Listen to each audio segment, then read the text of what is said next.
and let us all do we can to build a better future. All right. Well, yesterday you and Daniel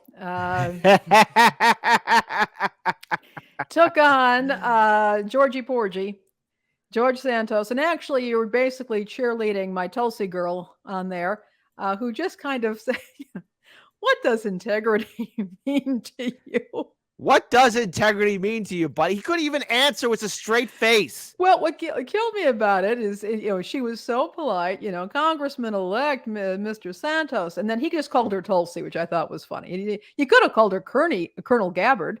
There's a lot that he could have done, but so I found that amusing. But yeah, so I just kind of, I think she took care of that yesterday. But I wanted to point out this interesting article from the Atlantic. It's from a politician from that area. Yep. And he makes some really interesting points about how this happened. And there's something that I think ought to be zeroed in on.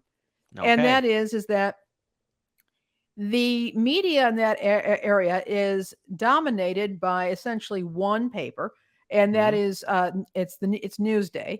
And it's a good paper. They're doing good work. They've done some good investigative journalism, but they're stretched thin. And their reporters just weren't going to focus on everything there, and they didn't see that area, that jurisdiction where he was running for office, was all that important. And so nobody even bothered to vet this guy's credentials. Now this is local journalism 101. Somebody pops up, you vet them. Somebody's a candidate, you vet them. And his falsehoods, I mean, the Pinocchio on that guy is like this, and nobody saw it because they're stretched thin. The local journalists can't do their jobs anymore because they don't have the numbers. They don't have the number of people in their newsrooms, and it's a shame because there was a time when areas did have their reporters who worked the beat. Well, I remember when I was in college, and this was in Central Illinois in the late 80s, early 90s, that they hired journalism students from the universities. We had two major universities down there, and those they were on call. They were in their cars. They had police scanners in their cars. And those kids, they were driving their beats around the area, and when the police scanner went off about something, could be a protest, it could be an actual event, they were there. Yeah, well, of course, and they could do that back then, and that was happening, and it's not happening at the same rate, and certainly did not happen when an elected official or somebody who was a candidate for an elected role, nobody bothered to vet him. And I think that that's a critical point that is made in this piece. And you're always hearing me talking about the underfunding of journalism, the fact that journalists are oftentimes overworked and underpaid. And this is the kind of thing that happens. They've got a mess there right now. Well, here's another thing, too, about this jagoff, all right? George Santos' alleged 9/11 attacks claimed the life of his mother who died in 2016. Now, see, the thing is, perception drives reality, right? And unfortunately, you have a Congressman-Elect, George Santos, who is constantly lying. I think telling the truth is an anathema to him, right? So Congress-Elect, Georgie Boy Santos, web of lies, the lying liar, has gotten even more tangled after he stated last year that September 11th, 2001 terrorist attacks claimed his mother's life, only to tweet months later that she actually died of cancer in 2016. See, this guy, he likes to embellish things. He likes to tell tall tales. I bet he was one of those kids who said in the playground that my dad can lift up a mountain, or we own 3 cars, or all that other kind of BS. The Republican, who's poised to represent New York's 3rd congressional district beginning next week, has admitted to fabricating much of his resume and concocting lies about various aspects of his personal life and family background. Remember, he said he was Jewish, kind of Jewish. He was sort of Jewish right there. And look, here's a tweet right here. 9/11 claimed my mother's life, so I'm blocking so I don't have to read this again. Oh, boo-hoo-hoo. Then December 23rd, This December 23rd, this year marks 5 years. I lost my best friend and mentor. Mom, you will live forever in my heart. Which, hey, look, I send condolences for your mother's loss, but at the same time, too, she raised a liar. So there you go. Yeah, and the thing is, a lot of this is so easy to look at. Yep. And we know that people tell whoppers. We know that people in the public eye tell whoppers, which and why they do it is interesting question. But this happens a lot. And so just basic vetting, which would not have taken long to do. It wouldn't have taken long. We probably would have taken no more than a couple of hours, if that, to just pick off some of his worst whoppers, his worst lies. Could have been handled, and nobody was on the job. Nobody was able to do that, and it is disturbing. And this is you have to wonder, when you don't have experienced journalists in local newsrooms, just how many people are moving through our institutions of power with nobody checking their stories. Exactly. And I also want to pull up something here too. Now, look, obviously his mother was in her office in the South Tower. So she got exposed to cancer, most likely due to the materials that were from the aftermath of the destruction of the two buildings. So yes, there are reports of that. But the way, again, he's tweeting things out, it's again, people don't have I guess because we lack a media to really look into this. They can say, hey, wait a minute. Do you want to reword that, buddy? Because Georgie, once again, embellishes things, and he's more than happy to use his family as political fodder to his boost dead himself. mother. Yeah, his dead mom. So already, hey, look, hey, she raised a liar right there. But I also want, Lainey, if we do have time, I want to pull up this interview that, again, Tulsi did.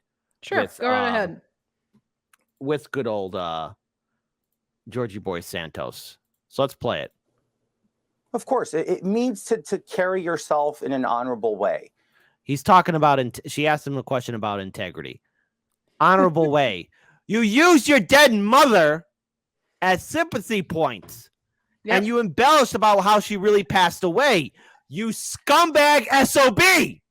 And I made a mistake. And I think humans are flawed, and we all make mistakes, Tulsi. I think we can all look at ourselves in the mirror and admit that once in our life we made a mistake. I'm having to admit this in national television for the whole country to see. And I have to do so because I believe that in order to move past this and move forward and be an effective member of Congress, I have to face my mistakes, and I'm facing them. The reality is that I remain committed to doing everything I set forward in my campaign. I'm not a fraud. I'm not a fake. I didn't materialize from thin air. I worked damn hard to get. And you lied about your mother. You wrote damn hard to come up with lies. For about your mom. Look at the look on Tulsi's face. I mean, I'm just... Yeah, again, it's priceless. Get where I got my entire life. Life wasn't easy. It didn't start off easy. As I've said it many, many times, I come from abject poverty. Wait a minute. Whoa.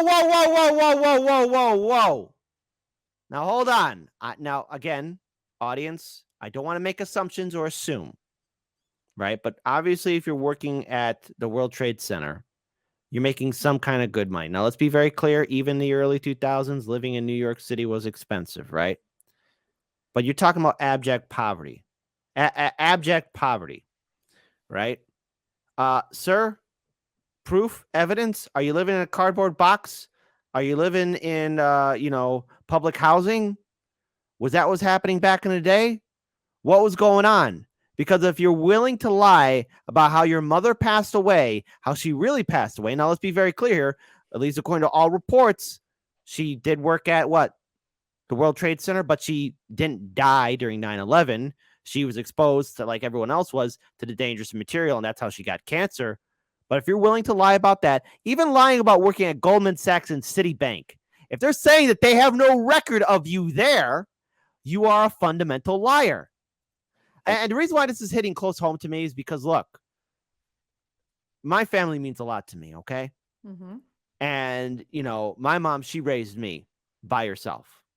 All right. Mm-hmm. And this dude is once again showing how scummy I knew he was a scumbag, but looking at that face right there, this is a guy that will use anyone or anything to make himself look good. He's a piece of shit. I made some mistakes, and Yeah, I own up to them. The- And now I want to put the this thing past me is- so I can deliver for the American people.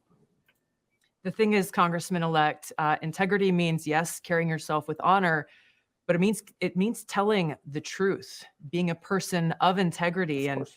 if I were one of those in New York's 3rd district right now that the election is over, and I'm finding out all of these lies that you've told, not just one little lie or one little embellishment, these are blatant lies. My question is, do you have no shame? Do you have no shame in the people who are now you're asking to trust you to go and be their voice for them, their families, and their kids in Washington?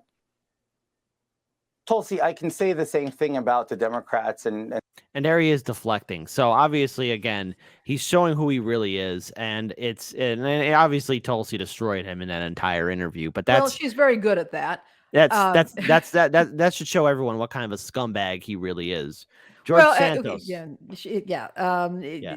Tulsi is the giant slayer, as they say. Love my Yeah. girl. But no, seriously, this is incredibly disturbing. Everybody fell down on this. Nobody was asking the questions. Nobody was, there were no journalists, the Republican Party, nobody was doing this. And now they've got a real mess there. And this guy, he clearly, a person who actually had any conscience at all would say, you found me out, and would just back out. Yeah, or he's that resign, be like, okay, I'm a liar. I won't take the seat. I think the Republicans can, maybe the governor that can appoint. I don't know. He could have done that, and he's not doing it. And now they've got a mess. And I think that this didn't happen. This didn't happen out of thin air.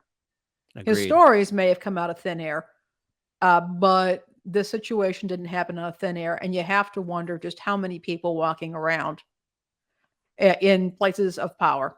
Yeah. The same thing is true of them, because there are no institutions left to check them.